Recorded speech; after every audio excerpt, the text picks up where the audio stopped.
66 is back, Classic Overwatch is back, and there's a ton new game modes to talk about in the future. Do you want insider information on exactly what's to come and what you need to know about Overwatch's plan and philosophy moving forward? Well, the good news for you is I had the opportunity to sit down with game director Aaron Keller and lead gameplay designer Alec Dawson in a rather transparent and frank conversation talking about 66, some of the difficulties of 5v5, a lot of the game mode plans for the future, and also a quick discussion on why Classic Overwatch and what their plans are for the future. Let me know if you have any questions in the comments, and enjoy the interview. All right, so thank you guys so much for being here.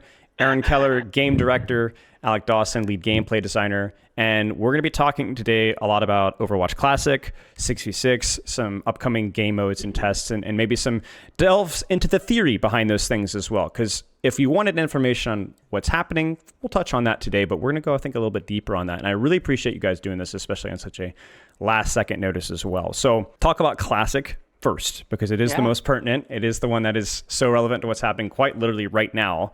First question for me is why? Because obviously it's fun, it's so fun, but was it just as simple as that? What kind of sparked this whole test and this whole progress for you guys to start? I could start with this. Yeah. So, I mean, there's a lot of things that we're experimenting with right now.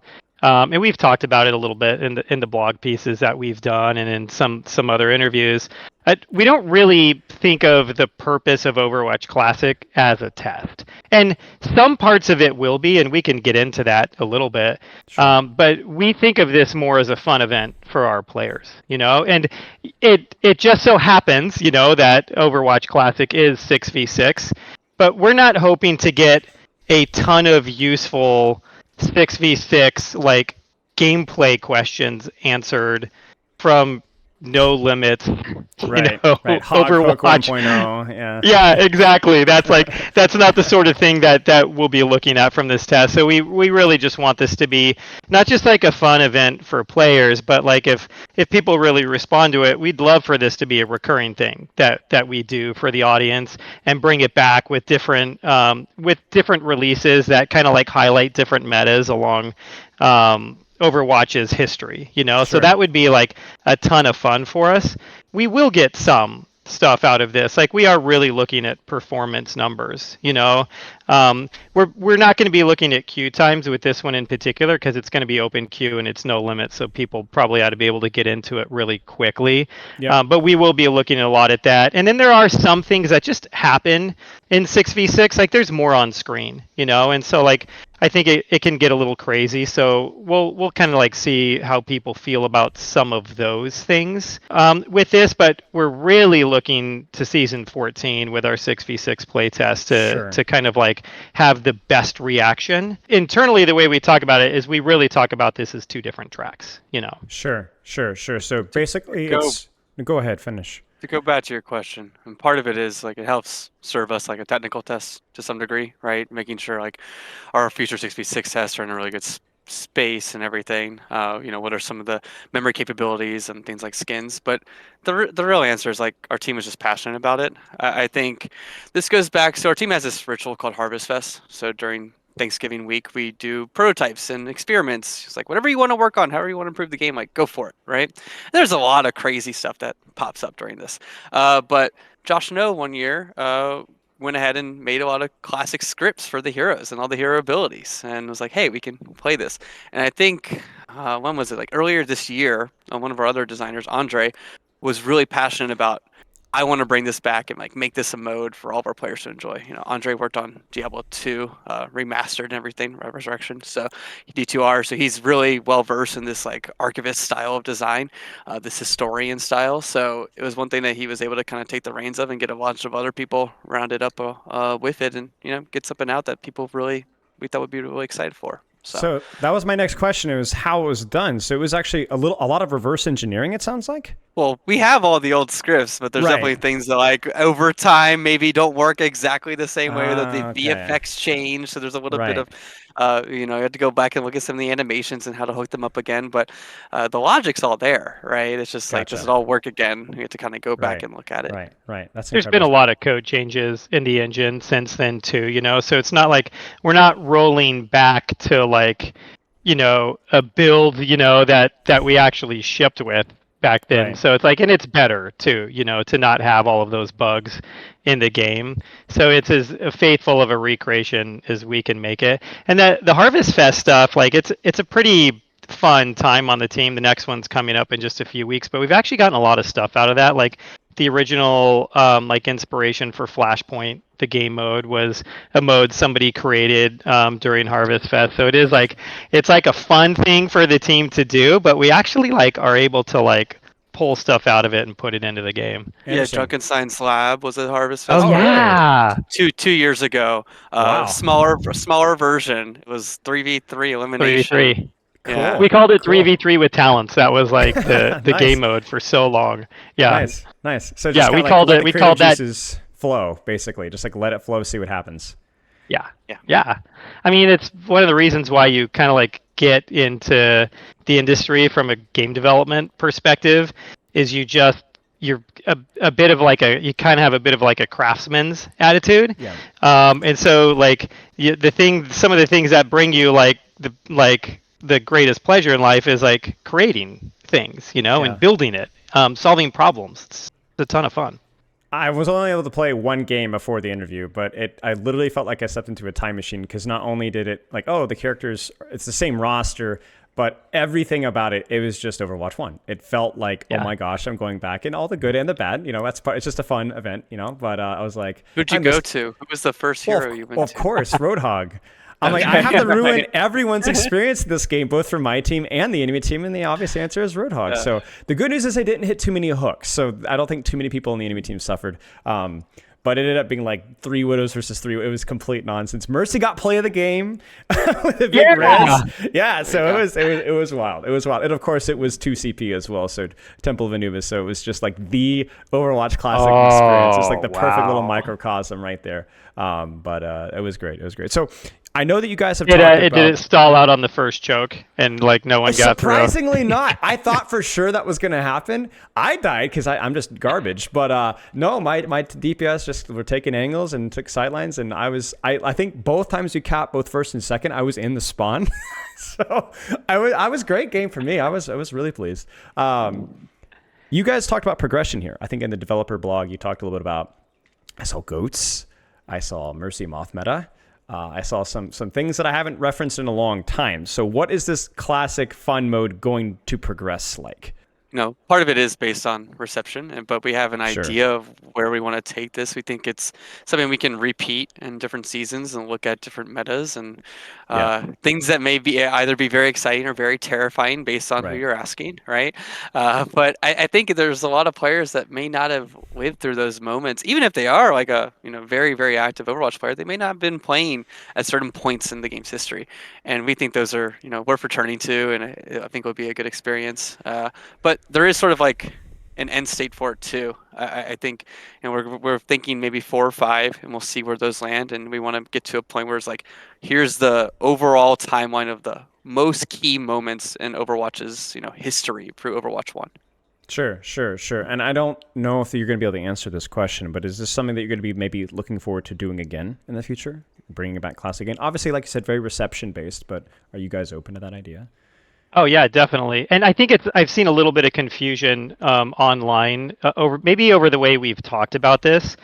This event that we're running right now for the next 3 weeks is just this one meta. It is the launch meta. We are 1 week into it going to turn hero limits back on because we think that a modern Overwatch player can only play no limits for so long. And so those other metas aren't coming into this event. But we would want to bring Overwatch Classic back as a limited time mode with different sort of like snapshots in time of Overwatch. And so those would be happening. And those are the 4 or 5 that Alec was talking about, of just like, here's these moments after Overwatch shipped. And maybe in a crazy world, here's a moment or 2 from before Overwatch shipped as well, which could be a lot of fun. That sounds fun. Okay, cool. Now, I know half the audience here wants to talk about Overwatch Classic, but half the audience wants to talk about the real 6v6 test that you guys kind of said, something that you guys are actively not just doing for fun, but actually like, hey, let's see what we can learn from this. And you said season 14, correct? Mm-hmm. Yeah. So for those that don't know, maybe that missed the director's take, that missed the dev blog, what's the plan with this test? Because I think it's split into 2 categories, correct? Yes. So we're still, this season we've been doing some 5v5 tests. We just did the Quick Break Hacked this past week with Max 2. Kingmaker's coming later this season as well, which is a different rule set for 5v5. It's if you're a solo player, you'll get some sort of bonus. And then there's 6v6 tests in season 14. Now, since that blog, we've actually made a little bit of a change. We're actually going to move 222 to be our first test. And then Min 1 Max 3 is going to be the second test. Reason for that, we just want to make, we know 222 is fairly beloved, and we want to make sure like we have our best 66 experience first. Actually, I think it would be really good for everyone to see like, no, we want to make this and curate this in a really defined format already, something that we know how it kind of operates, right? Yeah. So 222 at the near the beginning of season 14, and then later on in that season we're gonna do Min 1 Max 3.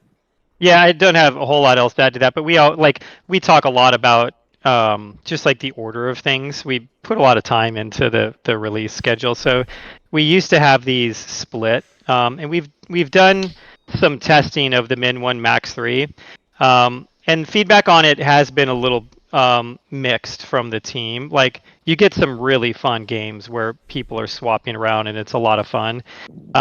But we don't have like such a large player population on the team where all of our matches are necessarily match made very well. So sometimes things get off and you're trying to figure out like why a match or a format didn't really work well.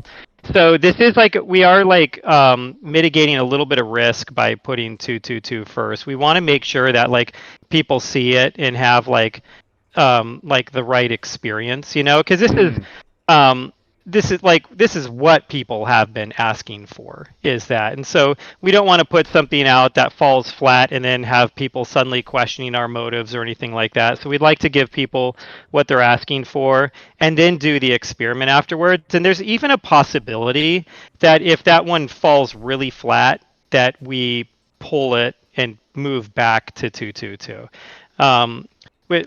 Part of the reason we're doing all of this in season 14, 2 back-to-back tests, is they're going to be running for a total of 6 weeks over the course of that season. So we really want to see whether these, like the players' excitement for this follows like that same trend that we have with a lot of our limited time events, which is a ton of people jumping into it for the first few days and then like this really quick drop off, or whether over the course of 6 weeks they actually stick around and keep playing that thing, because that would indicate more preference for this. And I know we'll probably get into that a lot, like how we look at this. We can talk about that later, how we look at the results of this test and what we do with it. But that's why at least we're structuring it this way. Yeah, that's really good to know, because it's just basically you're even flexible with the entire logistics of the test depending on reception. Like you're more than willing to let 222 run even further if it ends up being significantly more popular than your limit 3. Yeah, and I think future tests also are looking at the reception to both of those as well, right? So Gotcha. there's other format ideas we have in mind that may not be as crazy, or maybe Sure. Yeah. a little bit closer to something we've done previously. Sure. Yeah, and the one thing we don't get out of doing it this way that we were hoping to get when we were going to do the limit 1 first was we thought that there was a chance for a small balance patch before we put 222 out.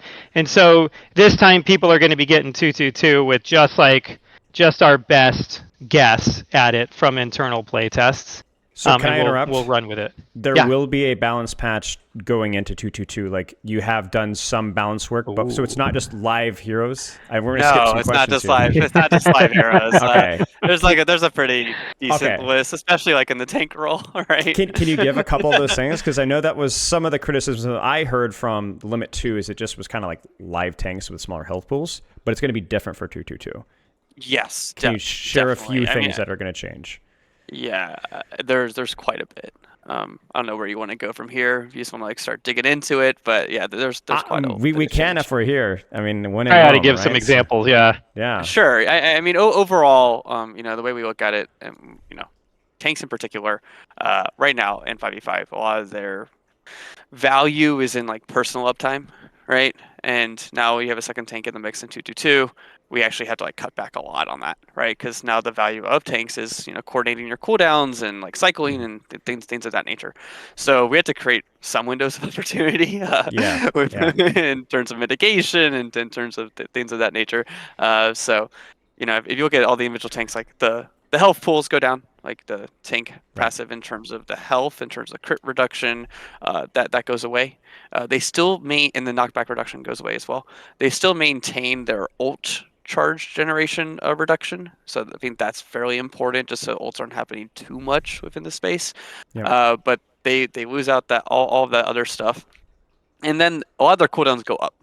Right, a lot of the cooldowns go up because we have to create more moments of opportunity for players, and you don't want all of that mitigation happening all the time.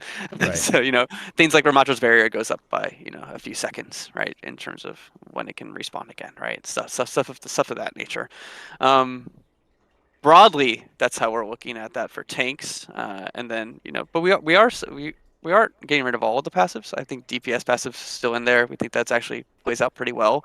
Like healing mitigation can be pretty useful for us. And supports still get now the health regen is going to be on a 7-second cooldown instead of 5-second cooldown when it kicks in, right? But they also have the support passive. It's at 3.5 seconds. They'll kick in a little bit faster for them.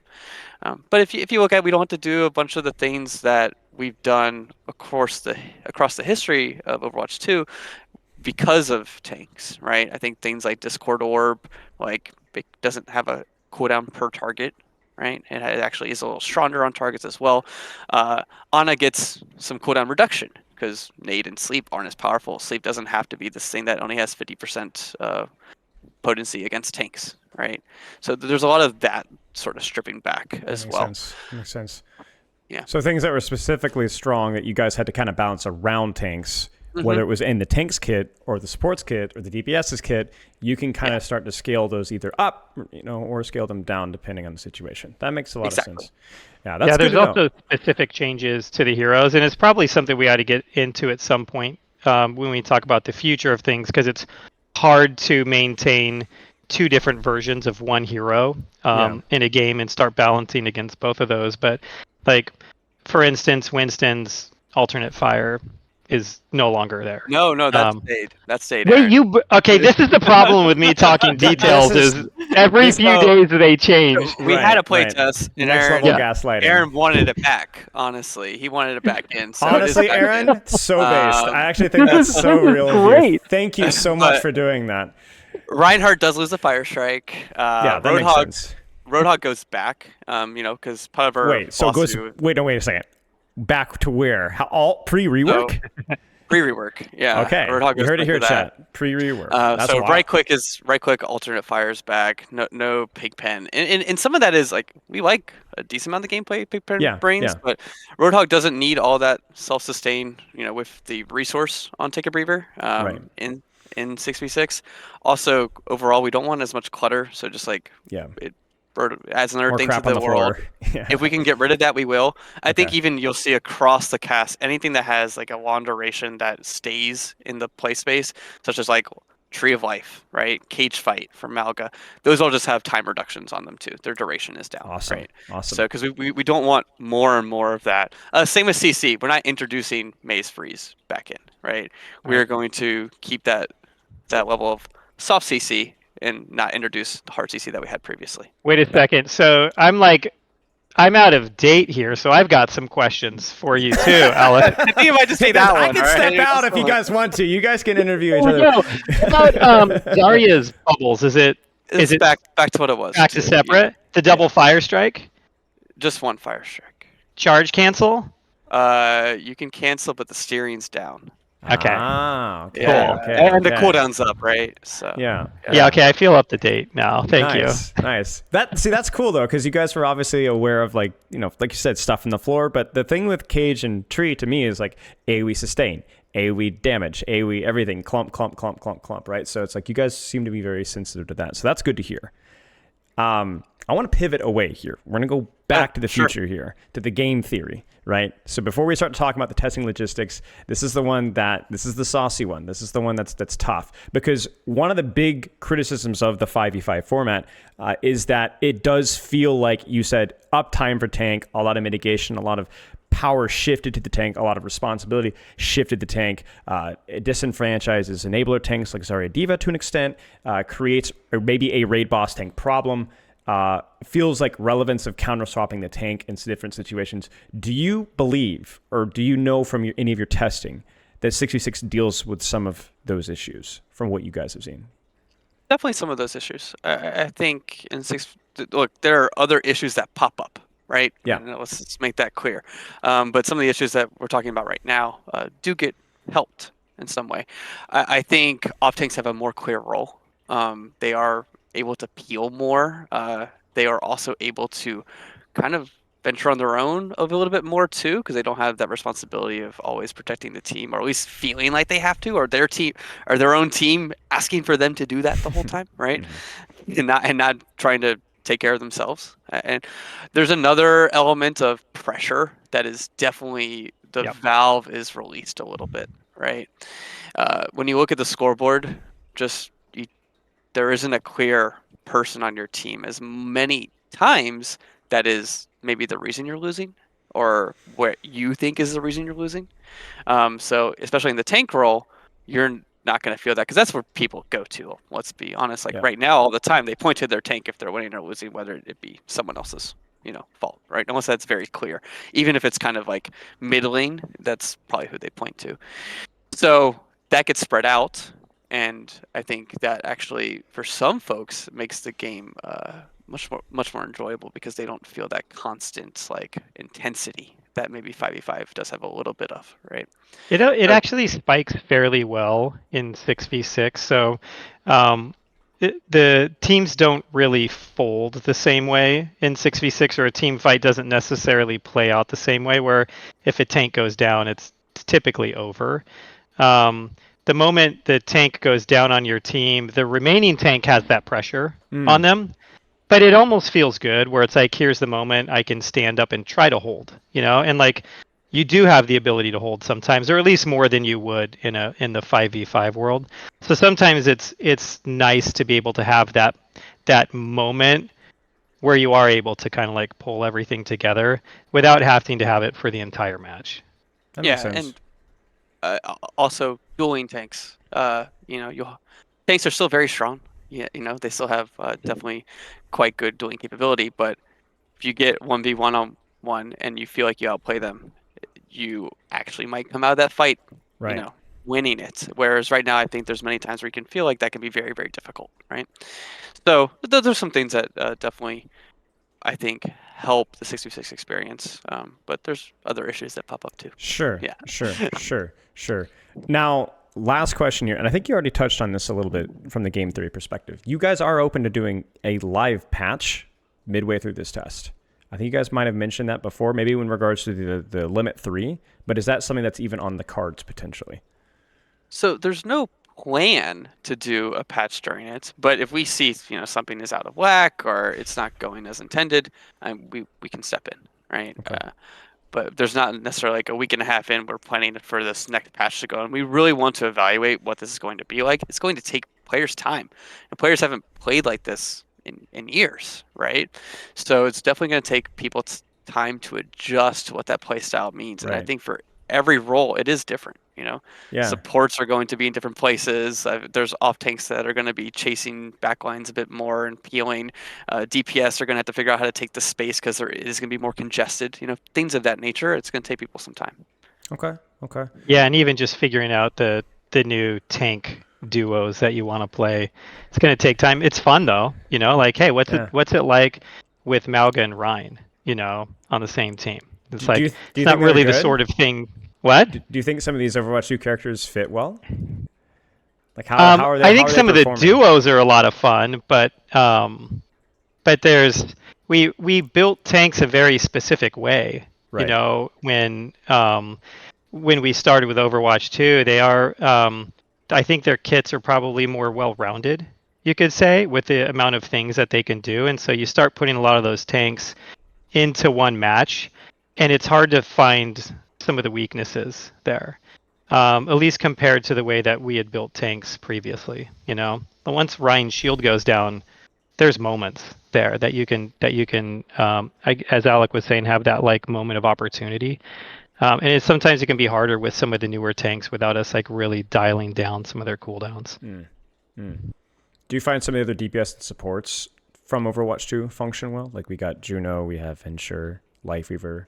How are they performing? Yeah, they do quite well on the whole. I think if we look at, Venture actually fits very nicely into all of it. Yeah. They just have a lot of mobility, especially like a lot of the characters you've seen over the past few years. They have a lot of mobility. They have a lot of agency, so they're able to do quite a bit. I think characters that may struggle, but we are going to up some of their base stats are Kiri and Lifeweaver. In 6v6, you can get a lot more locked into just healing. Yeah. And so we have to raise some of their base healing so that they actually do have more options rather than just healing the entire time. So I think it's one of the interesting things with just Overwatch 2 in general is that the role of the support and kind of what they're doing out in a match. In like in Overwatch, like the original game, there's a lot, like people use the term heal bot. You just feel like there's so many hit points and so much damage, heading into your team that a lot of times it's all you can do. And when Overwatch 2 launched, there was like this support issue with the game. And we talked about it back in the days, like supports felt like they were being picked on and stuff like that. And I think that that's some of it, but also like the way you play support, it requires like a different mindset and a different play style in Overwatch 2 because you're making plays now. And so it feels different. So like what we saw like in our stats was before we really started making some of the changes to supports early in the game. And also I think with people kind of like coming to grips with what was required with them. The role started fairly unpopular and really rose over like the first season or two in popularity pretty quickly. To where like even at the start it was probably around tank levels, the amount of people queuing for support. It was really low. And it kind of like really took off after that. We definitely needed to make some changes to it, but I also think people needed to kind of like recognize what they were doing. And as a whole right now, I do think support is kind of like it's a much more engaging role than it was in Overwatch 1, So that is going to be like we're talking about, like when you talk about game theory, a lot of times people focus it on tanks and the tank experience. And I think there's parts of the tank experience that are better in 6v6. It doesn't necessarily mean that all the other ones are. Interesting. So you're looking at it from a perspective of that with support, once you got over that initial learning curve, there's more, maybe I hate to use the term agency, but there's more playmaking involved within the Overwatch 2. And so finding ways to maintain that during your 6v6 tests is a priority. Yes, definitely. We think it's an overall more enjoyable experience. Great. Yeah. Great. Yeah. And I don't want to make this all about the players like, hey, you're all playing wrong. It wasn't that. I mean, we had some really powerful flanking heroes when Overwatch 2 launched, and there was some issues just with support that we needed to. I mean, the support passive, came out of this time, so there's a lot that we did. So like I don't want this to turn into like us saying like just learn to play. Yeah, of course. Yeah, of course. What do you feel about the DPS rules impact here in terms of the 6v6 compared to 5v5? Do you notice any change in play styles or impact between those rules? I mean, there is less space, but you have the opportunity to coordinate, with that off tank perhaps, and so you have to kind of buddy up sometimes, things like that. But you don't get to flank as freely, I think, as you do now. I think a lot of times in 5v5 you can take a whole flank and that might just be yours, right? Right, that's true. It's not, it doesn't really happen that way in 6v6 as much, right? But at the same time, now you're able to dual tanks and you're able to kind of take them down a bit quicker. So I think there are advantages there in terms of how you feel and your capabilities, right? Sure. Makes sense. I think the whole space conversation, we could do almost like a whole hour on that, just of like why we went that way originally in Overwatch 1 and how defensive we wanted to make the game, and kind of like what it ended up doing, like that synergy between that desire and the spaces that we ended up creating. Um, where once we went to 5v5, everything just felt like it could breathe, you know? Um, and I think that it is a bit of like a splash of cold water, when you jump back into 6v6 for a little bit and kind of like retraining yourself that you don't really have that same freedom of movement that you did before. Tanks kind of do, like them working together, they're kind of able to like move their way into spaces, but like with a lot of the other characters, you have to be really careful. Interesting. And it's interesting to kind of see how, like, whether it's a choice of having more impact and more targets because the health pools are more equivalent versus having more choices of how you can position. It's just an interesting dynamic that when I did a lot of my 66 testing with the workshop, it was something that I was immediately confronted with, and it'll be interesting to see how people enjoy that. And I think also you guys have done a really good job, the developers, with opening up maps as well, right? Yeah. Seeing how 66 functions with some of these map reworks, with some of these, also just stuff like Flashpoint. Like, I played some 66 in Flashpoint, felt really fun. Like, so much space, lots of room to move. So I'm interested to see how it goes. Now, how are you judging the success and failure of these tests? So obviously there's going to be so much to test. I think engagement's the obvious answer. How many people are actually playing the game mode, like you said, Aaron, over an extended period of time? Is there any specific data that you're looking at besides just raw engagement, or is it mostly just engagement? So we'll start with that. And you could talk about it in a couple different ways. So you could talk about how many people are playing the mode, but also for how long are they playing it, Sure. So like what's the trend look like over the course of these play tests, and kind of like where does it end up? Where another thing we're really going to be looking at is like ratio of roles in that are playing it. And what that's going to do to queue times, not just in 6v6, but also in like our core formats, because there is a world where this could blow up, right? So it's Yeah. like blow up in a good way, right? Like tons of people jump in, but it's tanks, at like 4 times the rate as everybody else or something like that. In that world, it's kind of funny. Tanks might have long queue times. That would be the ultimate irony. Which would be, yeah, that would be pretty hilarious. But that could, depending on how big it gets, it could also affect the rest of the game and start causing queue times for the other roles to go up in our standard modes, and that's probably like the worst case scenario for us, is for it to play out in that way. There is like the Goldilocks version of it where it's the opposite of that, where it could still blow up. A lot of people move over to it, and it is just like the right amount of tanks where it doesn't affect 5v5 queue times that much, but it is a little bit better in 6v6 than it was before. I guess I'm like really shifting into the queue time topic, which isn't your question. Sorry. It's relevant because it is something that is impactful with whether you're judging the test to be successful or not. It's like Right. What do the queue times look like? So I think it's all really interconnected here. Yep. And So there's Go ahead. I was gonna say there's a few other things here too, to where it's like, we will call this more successful or less successful, not just based off of how many players are playing it, but whether it could potentially bring players back to the game.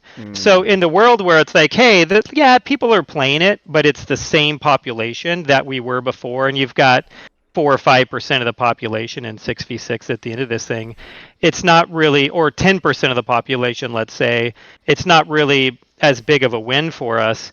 But if that 10% of our players are all players that have come back and the game has just grown, that's actually a pretty amazing thing for us. And we would look at those in like 2 very different ways. Sure. So some of it is just going to be about the number of players, but there's these other factors in there. And I guess the last thing, then I'll hand it off to Alec, is we are really looking at technical data here too, of like, how well do these first tests run across our entire audience? Because if we want to do more with it, that's going to be very important data for us to get. Now, with technical data, do you mean how the game is functioning, how the game is performing? Yes. Yeah, how the game is performing across like all of the different like platforms that we run on. And it's a higher engine demand. I mean, obviously. Yes. Okay. I think Aaron hit on it, which is it's not a pass fail like this test. Yeah, of I course. think there's That's multiple awesome. ways it can pass, Right. So, but at the same time, that also like what is the result of that? How like what does that mean in terms of the effort to make sure that that is something that does have longevity?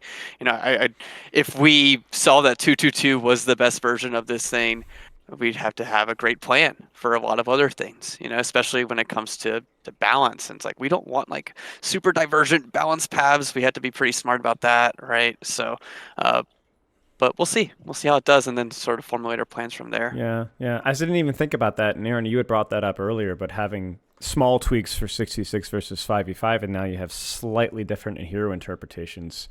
Does that compromise with your your identity or your vision of the game? It's definitely tricky, to say the least. It's not. It doesn't compromise the vision for the game, because we have been talking about this a lot lately. That we do want to make the game. We keep saying it. We want to make the game that players want to play, and it's hard sometimes to say that there's just one type of Overwatch player. You know, like I think that there's people that play the game for different reasons, and so there could be a world where there is a lot of people that really prefer both formats. And it starts getting scary when you start doing changes to hero kits, where like just take Zarya, for example. Okay, like her bubbles are going to work a little differently. And I think people that are into the game that's something they'll probably be able to manage if they're the type of player that goes back and forth. But what if, as we're tuning those heroes, we start thinking that we need to tune them differently and diverge them even more between those two parts of the game? What if one of them, it would be better to have a hero rework, I'm like, do we really want that Roadhog to be that different in both games and to continue developing them that way? Like, we'd prefer to get to have them as close as possible if we ended up going there, but it is kind of scary from a development perspective, and even from like a player experience perspective of like what their expectations are every time they jump into a match for what the hero can do. So yeah, we worry about that one. We've talked about it. I don't think we necessarily have a solve for it, but it is a worry. We tried to keep them as close as possible if that was the reality we were living in. Yeah, makes sense. Makes sense. I want to talk briefly about the limit 3 test, because so much of the emphasis is on 222, and for good reason. But you guys were open to trying 3, and I'm curious, what was your goals with that test? And from the limited testing that you guys have done, does that not just become 3 tanks every time? Yep. That's part kind of the general impression. Yeah, part of it is like looking like historically like what the problem was with previous 66. It's Got it. queue health and things of that nature, some other things too, and what were the problems of open queue and what were the problems before that, right? So is there like a hybrid in between that still allows us to make matches fairly fast, that gives you at least some sort of structure, and that can work? And that's an experiment in that. I'm not saying that's the perfect one, but it's an option that we're throwing out there and see how it goes. I think there's 3-1-2 is pretty popular, but actually 2-1-3 can be really strong as well. That was good. Yeah. 3 supports can be quite powerful. And then maybe there's double sniper on certain maps, right? I think that could like still live in certain configurations, like and very long sight lines, things of that nature. But 3-1-2 is good. 2-1-3 I think was quite strong as well, at least in limited testing that we had. Sure. Yeah, and there's a tough thing in there too, where it's like there's this tension between the way people want to play the game and then the way they feel like they're supposed to play the game in order to win. And you also have to like kind of like modify that based off of the player type. Some players are in it to have fun and some players are in it to win, and so one of the other things that we talk about sometimes is it can be freeing to be able to switch roles in the middle of a match. Like there can be something so fun about it, but typically if you're playing to win, like 90-something% of that match, you're not swapping roles. You're just trying to find like the best composition, and it's probably something like a 3-1-2 or a 2-1-3, and DPS are the ones that are kind of losing out there. And then when you look at like the population of our players, DPS is the most popular role that we've got. So suddenly we're doing this thing where it's like, hey, like everybody is going to feel like they're obligated to play the game a certain way, and we know it's not the way that they want to play. So I think in the world where something like a 3-1-2 just becomes the right answer, it's probably a right answer as far as putting a team together. It's probably not the right answer for a long-term way of running this in Overwatch, unless starts getting into crazy territory. Unless we're running like a role queued and an alternate format or something like that, But we would really need a lot of players to really want to play 6v6 to be able to start supporting stuff like that. Makes sense. We touched on queue times already, but I want to revisit it one more time because I think this is just a good global outlook on what if 66 comes back, does well, and is here to stay. We've talked a lot about queue times. I think you guys did a really good job, Aaron, you particularly, in your dev blog, where you talked a lot about I still will have that bar chart seared into my memory between tank queues before and after and what queue times look like. And I think that has been 5v5's strongest argument since then. And the question is, okay, we go back to 66, maybe from a strategical gameplay. Some people argue it's more sound, it provides more value. It's what Overwatch originally was. Okay, but queue times. My perspective has always been that a lot of the queue times argument does come from what were perceived as not as popular tanks when tank was the least popular role, whether that was the double shield or whatever else. But do you guys agree, and do you have any ideas or inspiration about how you would address queue times? And I know this is the big, ugly question. One of the things that you said was running, if we have 66, more tank players will naturally want to play 66. Maybe that's a factor that I had not considered. Tough question. Yeah, I guess I could go into that a little bit. So there is like this world where if it's running, there are more tank players that go into it, and it could just naturally pull queue times down. If 6v6 wasn't as popular as 5v5, that might be all it takes. It's just something like that, and it wouldn't adversely affect the 5v5 queue times that much. So that's still kind of wishful thinking at this point, though. So like probably not the best idea is to just plan for that one to happen. So there are like some other things with queue times. There's the exact opposite world where let's say we put something up, a 6v6 test up, and it did have long queue times, but people just kept playing it anyways. That's saying a few things right there. One, that's saying that people enjoyed enough to where they actually are willing to wait, which means they must really like it. But it also means that like even if we're not able to find a solve for queue times, there's potentially an audience for this thing. Right. I don't know like if like it's not a huge gamble to keep it up and running in that world, because there's a possibility that people just fall off, because they don't really want to stick with those queue times long term, and if they didn't, we could always just shut the mode down at that point. But if they did stick around, it could work that way, Yeah. And then there's like lots of in-betweens here, and we could maybe get into some of the details. And I'm not even sure if everybody on the team agrees on all of the details. To where I think you brought it up about just like, hey, how enjoyable are some of the tanks in that world, and right. I talked about how supports kind of started off that way in Overwatch 2, and we were able to get them to a spot where they became more popular. So there is an example of us doing something to increase the popularity of a role. I'm not sure if there's a silver bullet there, though. Like if we were to have done that in Overwatch 1, like maybe we could have shifted the queue times. I don't think we're cutting them in a third or something like that, or tripling the number of tanks that are queuing. We might be able to like make it a little bit better. There's so like tank go experience, ahead. Like we're not intending to return a bunch of stuns like we said previously. Like you watch those compilation videos of like people get stunned in Overwatch 1, and it's like oh man, I didn't even get to control my character there. So there's things of that nature. I think over time, like if we in the launch when we'd had to offer more play styles. We had to make more tank heroes. I think that's also important here That's too. true. That's true. Overwatch 2, we made more support heroes. Because of the ratios and because we did want folks to really see that there was more options in that role in particular.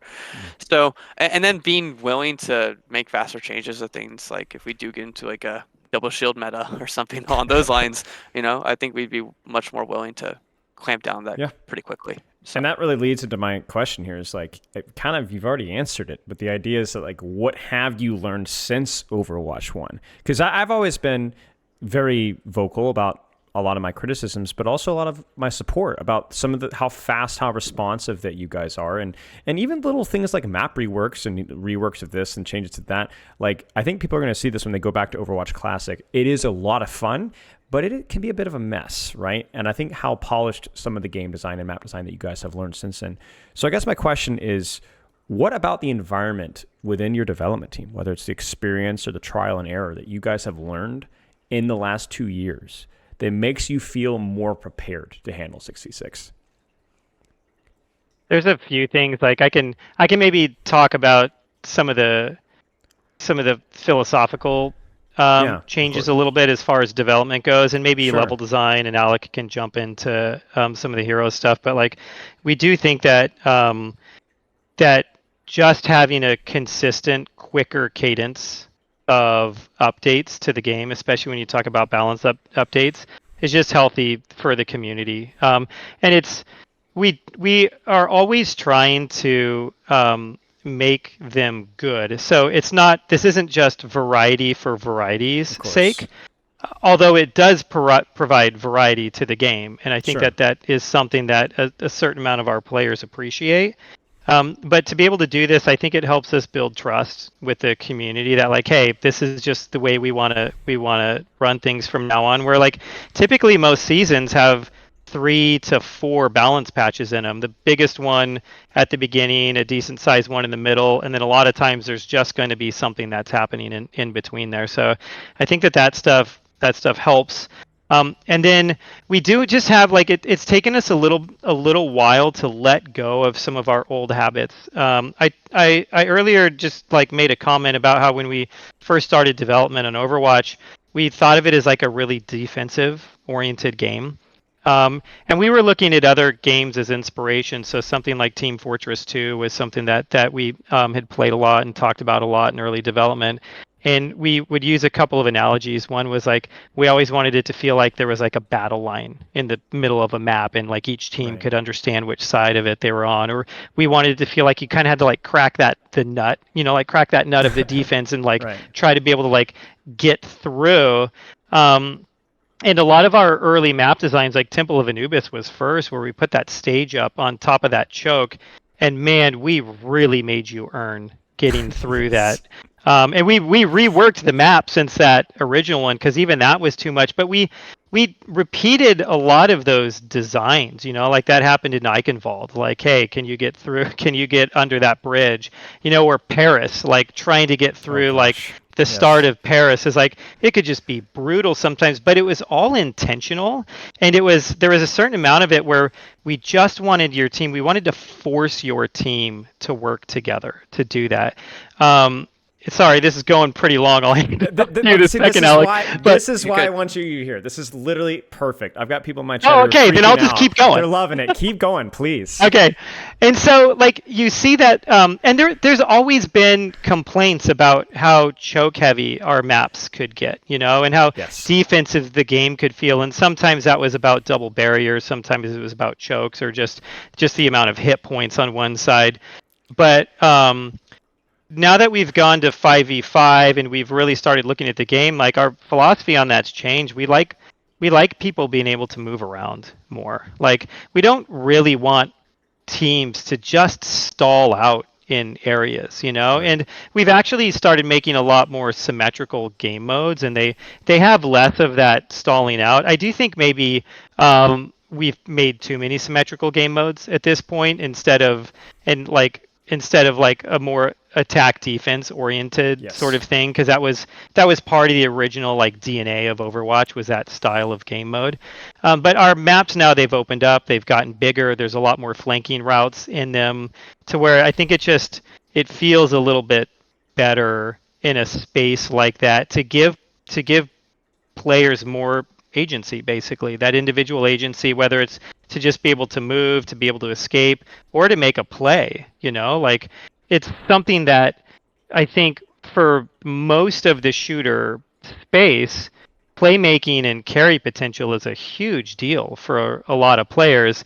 And out of like all of like, I think the shooters on the market, like the big competitive shooters, or maybe even big competitive PvP games, Overwatch kind of has some of the lowest carry potential out of all of those, because you are so forced to be to be working with your team in order to be able to make almost any play. Right. And this kind of loosened it a little bit.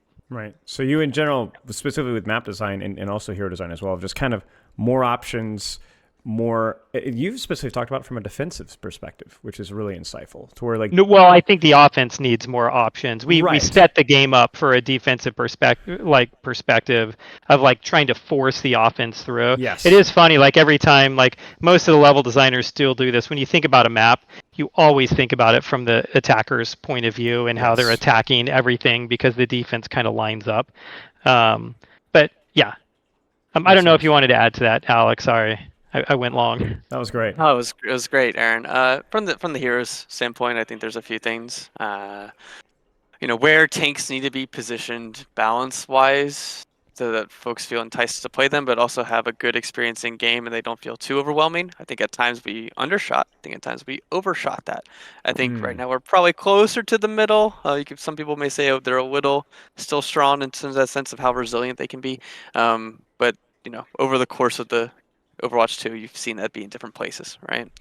I think there's also elements of what players expect from Overwatch 2 heroes, in terms of how many options do they have, but also are they able to have versatility? And I think a lot of the heroes show that, but I think there are other heroes that didn't show that at first, and probably still need a little more help in their kit, like Lifeweaver, right? It's a very, very defensive-oriented hero.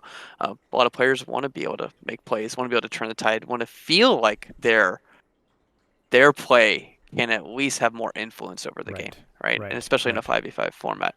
So there's a number of things like that I think we like. I personally love being able to take cover and use that to my advantage in a match, and hopefully we can get some of that too. Like, having some of that space is good. So we'll see how that opens up over time. Sure. So the three big ones was rapidity, basically being more involved as developers to deal with problems just faster. The defensive versus offensive balance that has also changed in philosophy. And then now, like you talked a lot about versatility of the hero cast and how we still want strengths, weaknesses, dare I say even soft counters, right? But you don't want a character that can do only one thing and just doesn't have enough choices. So you put them in the wrong situation and they can't do anything. That's okay. Great to hear. I'm so impressed you kept the through line of those 3 points through that entire that's conversation. That's just all stuff that I'm a fan of, so it's really easy for me to remember. So I see how it is. Like okay. Those things. So you know what? It's like remembering my birthday, but Overwatch themed. It's super easy. But yeah, I mean, I think that obviously there will always be people that will disagree, and I think people do like maybe the sharp edges that maybe some Overwatch Classic does have, but I think in general, feeling like you can have some agency no matter what bad situation that you're in without completely muddying everything, right? Versatility doesn't mean homogenization necessarily, and I think you guys have done a pretty good job with that. So moving on from here, is there anything else that you guys wanted to yap about with 6v6, 222, 3-1? Because I want to talk about a couple other tests here if we get the chance to. Go for it. Well, I think it'd be interesting to talk about just like the future of it and what it could look like in the game, because we didn't really address that. That's true. And we could talk about that now, unless it was something you wanted to get into later. Please. Okay, because you talked about like how we would determine whether it was successful, and we talked about that kind of being a little bit more of like a gradient. There's no like yes or no from this thing. There's like a lot of different potential outcomes that we could have from these tests. But I think in the world where it does look like it's fairly popular, especially in the world where like, hey, it's brought some players back to the game and it's popular, that would be something that's really good for us, and we would want to try to find a way to keep it. I right now, I don't think the team is open to just shutting off 5v5. That's not really in the cards, like we don't really see something like that happening. So for anybody that's listening right now, we're not talking about the like, hey, another like really massive change to the game back to the way it used to be, but it doesn't mean that there can't be an addition to the game. And I think it'll depend on like how many people are playing it and how well they retain in Right. that mode to see what we do with it. So like Right. one version is that it's popular enough to where we find a way to just have another queue in Overwatch, and you have a 5v5 queue and a 6v6 queue. And I think in that world, you'd probably have to find a way to do a ranked version of it as well. I don't think 6v6 just gets to be like the casual version. Um, that's the blow up case where it's like like it's really big and really popular. I think there's other cases where this could be something like the way we envision Classic. Like coming back to Classic, where it's like, hey, here's something that comes on a like a consistent basis that can just be really exciting to jump into for a few weeks. And then you might tire of it and go back to playing normal Overwatch. So it could be like a really like a consistent limited time event mode that we run. And then I think in the world where like not that many people are jumping into it, we could still repeat it, but it might be the way we repeat some of our other limited time events. Like if you look at something like April Fools, or something where Right. it's like, okay, we can bring this back once a year, and we think people will jump into it, and it'll be exciting for them right there. Um, and I don't know, maybe there's a world where nobody plays this thing at all. It's hard for me to imagine, and we just kill it afterwards. Right. Right. That at least as far as like the way people talk about it online, you'd think there's at least enough people out there that would be playing it, but we'll see. Yeah. I think Any it's any interesting. No, go ahead, Alex. Sorry. any path forward has to take into account like overall game health. Like Overwatch is Yes. in a very healthy state at the moment, so we have to to be responsible shepherds of the game. We have to evaluate what that looks like. Fragmentation is fairly bad for the game overall. So we'd have to look at even things like, hey, if we are going to do 6v6 in the future, we got to cut some queues too, maybe. Like maybe open Yeah. queue just goes Yep. away, right? Yeah. Maybe some other queues go away. So we have to be like very cognizant of what the overall health of the game is, depending on what we do in the future. Yeah. It's One tricky to- quick caveat there. We're not talking about making open queue go away right now. That was just an example of the way to talk about it. It is our third most popular game mode, so I don't want to like alarm all the open queue players course. right now. Of course. It's just in general the concept of like trying to not fragment the player base. And Aaron, it was interesting. I never considered what you'd said. How even if 10% of the player population currently playing 6v6 is decent, but not great. But 10% if there's new players that didn't otherwise normally play Overwatch and we're coming back in, that is a significantly different story because we're talking about bringing people back, and I never thought about that. So that's obviously really interesting. Okay. Anything else, y'all? I'll let you go. I'll let you move I think forward. you just this have time. to go, or Aaron will All right, he'll keep going. We have to go. We have to go. Well, see, this is all the lore. Like I love this stuff. We don't get this stuff usually, so I really appreciate this. Now, we talk about a couple of other things. You guys recently ran Max 2 for a couple of days, and you have, I believe, Kingmaker upcoming, correct? Which is basically Max 2, but the one solo guy, tank DPS as support, gets a little boost. Can you elaborate a little bit on like what were these tests hoping to accomplish? What are your plans for these tests? Because it feels like so much is happening right now that I almost forget that that's even happening. So like what were the purpose behind those tests? Max 2 is really looking at sort of the appetite of playing two tanks in an open queue format, and if things are a little bit different in open queue, like how's that look? I think Kingmaker is a very natural follow-up to that because it looks at the Yes. problem that is very apparent in Max 2, which is, Yes. hey, we're Yes. 2-1-2. True. like almost every single game, right? So okay, well, how do we introduce competitional variety into that sort of format? 5v5 with a max 2. Well, maybe that role does get a bonus. So maybe that one tank, you're still probably at like maybe a slight disadvantage, but they can at least stand up to two tanks, right?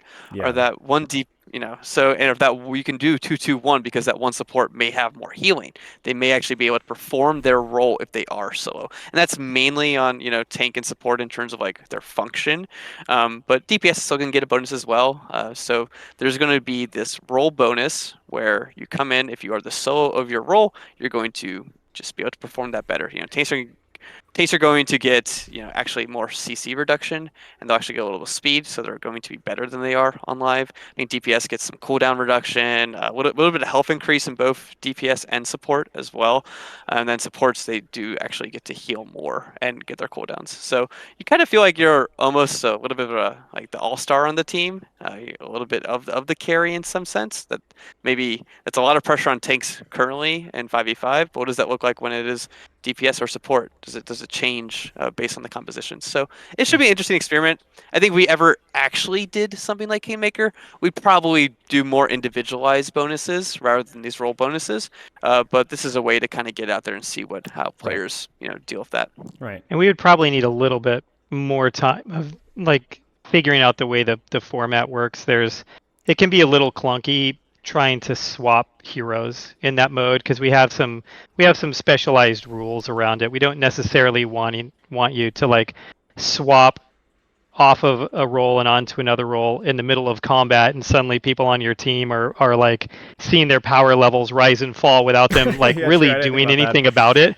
So it's like it's actually like a really fun mode and a thing to do until you start getting into those weird edge cases and the things we have to do to solve it. Yeah. We ended up with actually you can't swap once you're out the gates, right? So, but we were trying to figure out a way to like pass the crown and what the agency is there, Yeah. because there was one version where you could take the Kingmaker away from somebody else, and then it kind of got like, because some people want that bonus, they want to be the solo, because they want to feel powerful, right? Yes. Even though it's like kind of scary to be solo support, like it's kind of hard. You have a very, very difficult job in front of you. So we probably, if it did resonate, we'd probably take more time in looking at like what does that really look like in terms of that interaction of, okay, who gets to be the king? Can we swap it more, throughout the course of the game? Do you guys There's like have one other place to go with? Oh no, you go ahead. No, Sorry. Finish. No, finish. I was gonna say there's like one other place to go with this too, and it's where we move with this, and like we've been running a lot of tests in the game, so we've been doing a lot of quick play hacks, whether it's pickable passives or like the quicker play early on, and then even some of our events that we run, we kind of think of as tests sometimes for things that we might want to do in the future. And so I think like what we'd like to be doing as a team is to continue to run tests like this, but we kind of feel like we're rounding the corner a little bit where we want to be utilizing more of what we've learned in those and putting that in the game. And we've done some baby steps with that, like some of the things that we've done with the speed boost out of spawn and flashpoint or the push bot speed and stuff like that. But we would like to and I think players will really start seeing more of this stuff next year. We'd really like to start taking more of like the bigger things from these tests and finding ways of putting them in the game.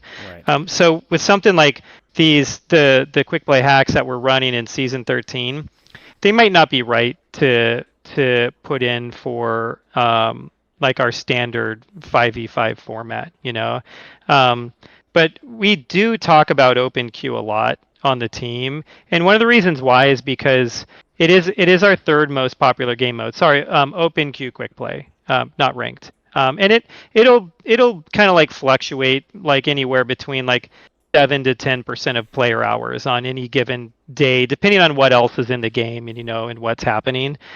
So there's a lot of people that are playing it. But we don't give it a ton of attention, and so we basically just took the health passive off of tanks in that mode, and we let it run. And tanks a lot of time, you get a lot of like 3-2 comps or 2-1-2 comps in there, and there's a lot of tanks being played. And I think people really enjoy the freedom to swap between roles in that mode, and it plays fairly different. But it could be that there are better versions of open queue. Like I'm not saying right now that we really want to change it. It'd actually be Sure. great to hear from our players, because there are a lot of them that are invested in there. But if we could find a way to make that a better experience for those players, we would love to be able to do that. Yeah, makes sense. Makes sense. Do you guys have a preferred game mode? Like, of all of the ones that you tested, just not for balancing sake or necessarily where the game's going, no bias here, but just what is the silly fun? What have you enjoyed Um, playing? so I'm like, I've where am I this season? So I think I'm only like a little over halfway through the battle pass, so I'm like Yeah, around level 50 or so. yeah. And it was almost all in Junkenstein's lab. Same. I played a lot of Junkenstein's lab this season. It's been like really, really fun. Alec? Oh, like any arcade mode? Well, Like I'm just in saying, the like any of game? these, well, Yeah. the arcade mode or any of these tests that you guys are running Oh, internally, any of the 222, tests, Max 3, I would anything. say Kingmaker because it's the most experimental. I think Yeah, you can really quickly get a grasp on the other ones. Like one's two two yeah, two. Like we kind of understand what that yeah, is. Like it has a new balance patch. Mid one Max 3. Even when you were talking about like, is it just 3-1-2? It's like 2-1-3 yeah, is pretty good too. yeah. I think Kingmaker is the one where it's like, how are players? Do they want to be the king? Like, do they want to be this powerful thing, even though they're just Right. so in the role? Like, can 1-2-2 actually stand up to like 2-1-2, like with the right amount of like power boost? And what does that look like? I think Yep. that's always interesting because I think players will take a little bit more time to sort of learn that because it's Right. more Right. different than some of the Right. other experiences. I think if Man, you were to ask the team, yeah. the most of the team would probably say the roll queued 6v6 is the thing Yep. that they're looking forward to the most. They are such a microcosm of our broader community, and they can war over it. The, Yeah. the same way, like everybody's got their take, right? Right. Like it's Right. the Right. era of takes. And so like so many people have theirs of why 6v6 is the definitive right answer or 5v5 is, and so I think that like there's a lot of people looking forward to that, and either like like getting their comeuppance or getting justice served. Right. Right. Right. Makes sense. Makes sense. Um, I guess last major question here is this feels so pertinent to what we've been talking about because we've been talking about so many trying experimental fun and you brought up Junkenstein's lab, right? Very, very fun, right? And then also just the more competitive serious, like is 66 the future? Is it not? Where do you guys fall on that spectrum? Where is over? This is a broad question, but like, what is the future of Overwatch going to look like? Because ultimately, do we want this to be fun? Do we want this to be whimsical? Do you want Overwatch to be competitive? Because I did my homework, Aaron. You said you wanted Overwatch, I believe it was with SVB, to be the best competitive first-person shooter out there, team-based, something along those lines, right? But we're also introducing a lot of things that are just good, honest fun. And I'm Mr. Strategy, honest Overwatch, but I've put in a lot of hours in Junkenstein's lap. So I love fun, whether that's from competitive or silly. Where do you guys stand? Where does the vision of Overwatch see? I think what we're looking for right now on the team is to how to offer more strategy within Overwatch. More layers of decision making, and whether it be pre-match, whether it be in-match, we're still going through a bunch of different things, but that is something we want to add. We want you to Interesting. feel like there's more decisions in the game that can influence the outcomes. Yeah, and So yeah, keep going, sorry. that's I think that's really like our current track. That's something that's very very important to the team. At the same time, personally, I believe we also need to find some ways to service folks that want something a bit more less pressured as well. I think Junkenstein's lab was a good step in that, and I think that's something we're probably actively searching for in the team in the future too. When you mean less Because pressure, can you elaborate on that a little bit? it's a little wackier, right? Gotcha. There's a little less like seriousness to it. It's a little less sweaty. Hopefully, all those other descriptors can kind of get you in the Yeah, mindset. I got you. Uh, but yeah, something that you just want to come in because you believe in this fantasy of these heroes and they're so evocative and you love like what they represent, and then you're able to utilize them in ways that you may not have previously, Sure. and it isn't something that is always so intense. So I think I'd love to find something like that within Overwatch as well. Sure. Yeah, and like with Junkenstein's, like it is less serious and competitive. I mean, there's random elements to the mode. Like any sort of randomness kind of like flies in the face of like really serious competition. But for Overwatch as a whole, like I think our vision for the core part of Overwatch for the future is that it's a serious competitive game. And that we put a lot of time into like talking and thinking about the game that way. I think we still doesn't mean that there can't be more strategic depth in an Overwatch match. Like a lot of your a lot of Overwatch is a tactical game where it's just what's happening in that moment to moment gameplay and the way that your team is operating. You might have some bigger decisions like what hero you want to swap to, but there's not a ton of choice that happens over the course of that match besides the team fighting, So we'd love to be able to introduce more of that into the game. We'd love to be able for people to think that there's more of a story to a match of like this beginning, middle, and end, and have different things to look forward to over the course of a match than just the way that they're playing or performing at any moment. And we still want all of the heroes like as much as possible when we either create new heroes or do balance for heroes, it is about creating as even of a play experience that we can. We're not really trying to throw things out of whack on purpose or anything like that. But that being said, that's for the main core version of Overwatch. That doesn't mean that in the future there couldn't be something else in the game that players viewed in a different way. Like I think that it'd be great to be open to that possibility as a development team, to where we could try to create something that is about fun. And a lot of our events really are just about fun, like Junkenstein's Lab or April Fools or things like that. But I think the team would love to be able to find the version of that could potentially be on permanently, that could like serve that whole section of players that do feel like they're craving that, either as like part of their Overwatch experience or their entire Overwatch experience. Right. It just feels like there's like Alec was saying, there's so much expression. Feels very visceral. Like all these cards just amplify what the character does, and it can feel quite silly. But again, it's fun. It just is really fun. Yeah. Until they get tri-shot explosive on Kiriko, then it's Agreed. Yeah, but it's crazy. It's a lot of fun, and I think like you brought up a good point there, where it's like sometimes we're treating new things and strategical integrity as being contrasting goals. But Alec, you said adding more strategy layers. So there's a lot of ways to approach it. Well, is there anything else that you guys? No, go ahead, please. I was just to add on to that, like, because I don't think that just adding new heroes and maps and modes is the way you get to accomplish that. Like a new hero will do that for, I don't know, a few days to a month or two, depending on what type of player it's for. But it quickly fades out, and it's still exciting. You still might be able to find your new main or your new favorite when we release a hero. So there's something super exciting there, but it doesn't fundamentally change what Overwatch is and the way that you think about any particular match. And I think we need a little bit more of that going into the game. Sure.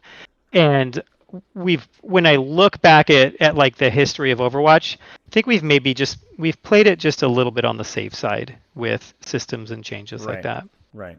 So being more open-minded. I mean, you can see it in the last year. I mean, this is like more crazy updates and changes and new game modes than we've had in Overwatch's entire history, and that's just in the last 7-8 months. So, yeah.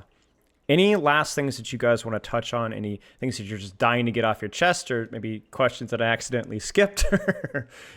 Oh man. Okay. I'm gonna jump and do like, this isn't a rant. Do it. So hopefully it doesn't sound like a rant, right? Please make it a rant. Please make it a rant. We're strapped in. So like I talked a little bit earlier about, hey, this is like the era of takes, right? Everyone's got their take I'm not on guilty why. Of that at all, though. That's not me. That's no, everybody except for me. you. Except for me. You're very nuanced and gray, and But I think a lot of people. What? That's my take, though, is that everything is nuanced and gray. So, I'm like the same way. So I love this. Good. And so a lot of people they'll take a look at the 6v6 versus 5v5 argument, and they always come down. Like a lot of people come down like, here is why 6v6 is empirically better, or here's why 5v5 is obviously or definitively correct, Right. It's like they've got their stone tablet there of which is right and which is wrong. And I think it's great for people to have that. I actually love that people have their own favorite and their own really passionate opinions about what they want the game to be. But as a development team, we don't operate that way, and there are times where we'll be like, hey, here's the way the game needs to be, this is what's right for it. But with something this big, I think it's probably more important for our players to know that it's we understand that there are very passionate people on each side of this, and what we are trying to do is we are trying to look at a way that we can to either show them why they like or dislike something and find a way to potentially keep that in the game for them. This is us trying to provide a fun experience, not for maybe as many players as possible, but for at least two different very divergent camps of players. Right.